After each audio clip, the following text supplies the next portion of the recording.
Phùng Thiệu Phong tung hoa cưới trong ngày cưới Triệu Lệ Dĩnh. Ánh nắng buổi sáng ở Thượng Hải hôm ấy không rực rỡ chói chang, mà trong trẻo, ấm áp như thể trời cũng muốn ban tặng một khung cảnh dịu dàng cho ngày trọng đại. Khắp các trang mạng xã hội, tin tức đại hỷ của Phùng Thiệu Phong và Triệu Lệ Dĩnh tràn ngập, trở thành tâm điểm của truyền thông châu Á. Khách mời tấp nập đến dự, họ không chỉ là bạn bè đồng nghiệp trong giới giải trí mà còn có những tên tuổi lớn trong ngành phim ảnh, thương hiệu thời trang, thậm chí cả các chính khách. Mọi người ai nấy đều mang tâm trạng chờ đợi khoảnh khắc cổ tích được tái hiện, một nàng lọ lem và một chàng hoàng tử giữa đời thực.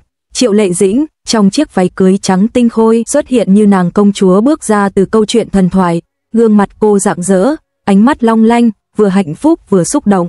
Trong khi đó, Phùng Thiệu Phong đứng trên lễ đường, dáng vẻ phong độ, ánh mắt không rời người con gái mà anh yêu thương. Khoảnh khắc hai người nắm tay nhau, cả khán phòng lặng đi, chỉ còn tiếng nhạc du dương ngân vang. Cha xứ cất lời, giọng trầm ấm, con có đồng ý, từ nay trở đi, dẫu vui buồn, khỏe mạnh hay bệnh tật, vẫn ở bên cạnh, yêu thương và che chở cho cô ấy suốt đời. Phùng Thiệu Phong nhìn sâu vào mắt Triệu Lệ Dĩnh, trả lời dứt khoát, con đồng ý. Rồi cha xứ quay sang nàng dâu, con có đồng ý cùng anh ấy đi hết đoạn đường còn lại của đời mình, không bỏ rơi, không từ bỏ. Triệu Lệ Dĩnh khẽ mỉm cười, giọt lệ lăn dài nơi khóe mắt. Con đồng ý. Tiếng vỗ tay vang lên giòn giã, tiếng nhạc bùng nổ, và rồi khoảnh khắc ai cũng mong chờ đến, cô dâu chú rể trao nhau nụ hôn ngọt ngào trước hàng nghìn ánh mắt chứng kiến. Cả khán phòng òa lên, pháo giấy bay dợp trời, hoa tươi tung khắp lối đi.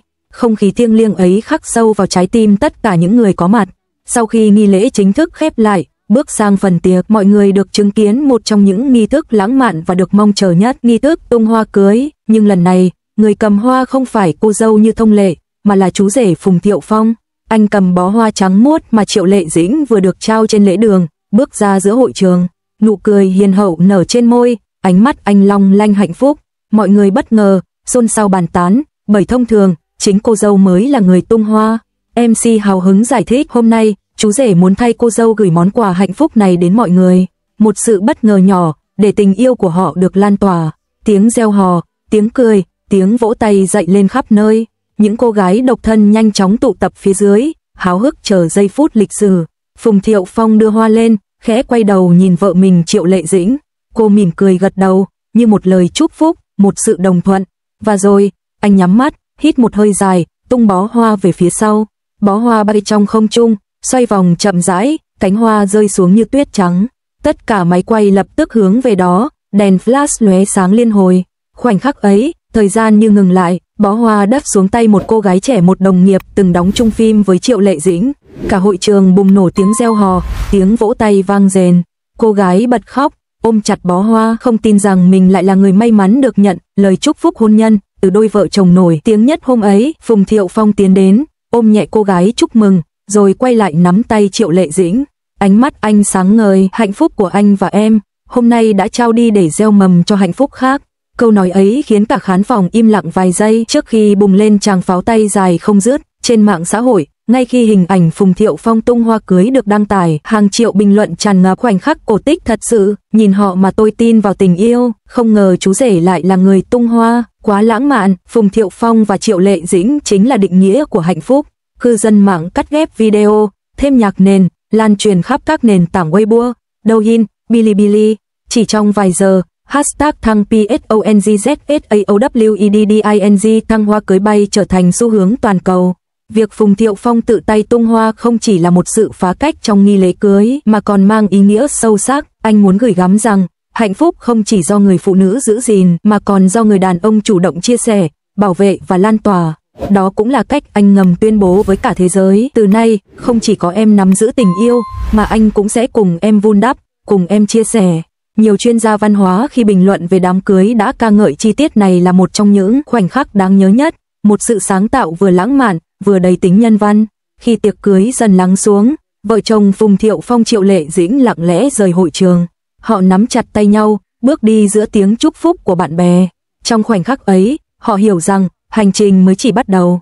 Phía trước còn nhiều thử thách, nhưng hôm nay họ đã chọn nhau, đã hứa bên nhau, đã dám trao cả trái tim cho nhau. Triệu Lệ Dĩnh thì thầm, em sẽ nhớ mãi hình ảnh anh tung hoa hôm nay, nó như một lời nhắc rằng anh sẽ luôn là người bảo vệ và chia sẻ với em. Phùng Thiệu Phong mỉm cười, khẽ hôn lên trán vợ, đó là lời hứa cả đời. Nhiều năm sau, Mỗi khi nhắc đến đám cưới thế kỷ của Phùng Thiệu Phong và Triệu Lệ Dĩnh, người ta vẫn nhớ về khoảnh khắc bó hoa tung bay trong không trung. Khoảnh khắc ấy không chỉ đơn giản là một nghi lễ cưới mà trở thành biểu tượng của tình yêu bền chặt, của niềm tin vào hạnh phúc đôi lứa. Nó được ghi lại trong hàng nghìn bức ảnh, hàng trăm video, nhưng quan trọng hơn, nó được khắc sâu trong tim của những ai từng chứng kiến. Ngày cưới hôm ấy, ánh sáng, âm nhạc, hoa tươi, tiếng cười và nước mắt hòa vào nhau, tạo nên một bản giao hưởng hoàn hảo của tình yêu. Và ở cao trào của bản nhạc ấy, hình ảnh Phùng Thiệu Phong tung hoa cưới cho Triệu Lệ Dĩnh đã trở thành một dấu ấn bất diệt, một cử chỉ nhỏ nhưng mang cả lời hứa lớn lao. Một bó hoa bay lên, để rồi hạnh phúc từ đôi uyên ương ấy lan tỏa, gieo niềm tin vào trái tim hàng triệu người. Khoảnh khắc Phùng Thiệu Phong tung hoa cưới trong ngày cưới Triệu Lệ Dĩnh không chỉ là một chi tiết nhỏ trong hôn lễ, mà nó còn gợi mở ra rất nhiều ý nghĩa về niềm tin, sự hy vọng và lời hứa cho tương lai. Nếu như giây phút cô dâu bước ra trong bộ váy trắng lộng lẫy là khoảnh khắc khiến trái tim mọi người rung động, thì hành động chú rể tung hoa cưới lại giống như một lời tuyên ngôn hùng hồn. Tình yêu này đã trọn vẹn, và chúng ta cùng nhau bước vào chương mới của cuộc đời. Trong bầu không khí tràn ngập niềm vui ấy, những cánh hoa từ bó hoa cưới rơi xuống như những hạt mưa ngọt ngào, báo hiệu hạnh phúc đang được lan tỏa. Người ta thường nói, ai bắt được bó hoa cưới sẽ là người tiếp theo tìm thấy hạnh phúc của mình. Nhưng khi Phùng Thiệu Phong tung hoa, điều mọi người nhìn thấy không chỉ là một nghi thức mà còn là ánh mắt đầy trìu mến mà anh dành cho Triệu Lệ Dĩnh. Ánh mắt ấy nói rằng, dù thế nào, trong tim anh, em mãi là duy nhất. Khán phòng hôm ấy vang lên những tràng pháo tay, tiếng reo hò xen lẫn tiếng cười. Nhưng điều đặc biệt là có không ít người đã rưng rưng, bởi họ cảm nhận được rằng niềm hạnh phúc này không chỉ là niềm vui của một đôi uyên ương, mà còn là ước mơ chung của biết bao người vẫn tin vào tình yêu. Có thể nói, hình ảnh ấy sau này đã trở thành một ký ức khó phai trong lòng công chúng. Dù đã nhiều năm trôi qua, cư dân mạng vẫn thường chia sẻ lại đoạn video Phùng Thiệu Phong tung hoa cưới, kèm theo những lời bình luận đầy cảm xúc. Nhìn ánh mắt của anh ấy, tôi tin đó là tình yêu thật sự. Khoảnh khắc ấy đẹp như một bộ phim ngôn tình, dù sau này có thế nào đi nữa, đây mãi là giây phút khiến tôi tin vào hôn nhân. Điều làm cho cảnh tượng thêm phần xúc động chính là sự song hành giữa hai con người tưởng như đối lập. Triệu Lệ Dĩnh, nữ diễn viên mạnh mẽ, tự lập, luôn khẳng định vị thế của mình trong showbiz bằng nỗ lực không ngừng nghỉ. Phùng Thiệu Phong, người đàn ông từng được coi là đào hoa, nhưng khi đứng trước cô, anh lại trở nên dịu dàng, chân thành đến lạ. Chính sự bổ sung ấy đã khiến đám cưới của họ mang màu sắc rất riêng, không chỉ lung linh mà còn chạm đến trái tim. Nhiều người hâm mộ sau này thừa nhận rằng, khi họ xem lại đoạn video ấy, trong lòng luôn trào dâng một cảm giác vừa vui, vừa tiếc nuối. Vui vì được chứng kiến một khoảnh khắc tình yêu đẹp đến vậy, tiếc nuối vì cuộc hôn nhân ấy sau này không còn trọn vẹn. Nhưng suy cho cùng, tình yêu đâu chỉ được đo bằng kết quả cuối cùng, mà còn bằng những khoảnh khắc ngọt ngào đã từng tồn tại. Đám cưới hôm ấy, khi Phùng Thiệu Phong tung hoa cưới, đã để lại một dấu ấn đặc biệt trong lịch sử làng giải trí Hoa ngữ. Nó không chỉ là sự kiện trọng đại của hai ngôi sao hạng A, mà còn là một minh chứng cho việc tình yêu, dù ngắn hay dài, vẫn có thể chạm đến trái tim hàng triệu con người. Và biết đâu, trong sâu thẳm trái tim của cả hai, ký ức ấy vẫn mãi còn đó như một bông hoa bất diệt, nở rộ vào ngày họ đã từng nguyện gắn bó cả đời.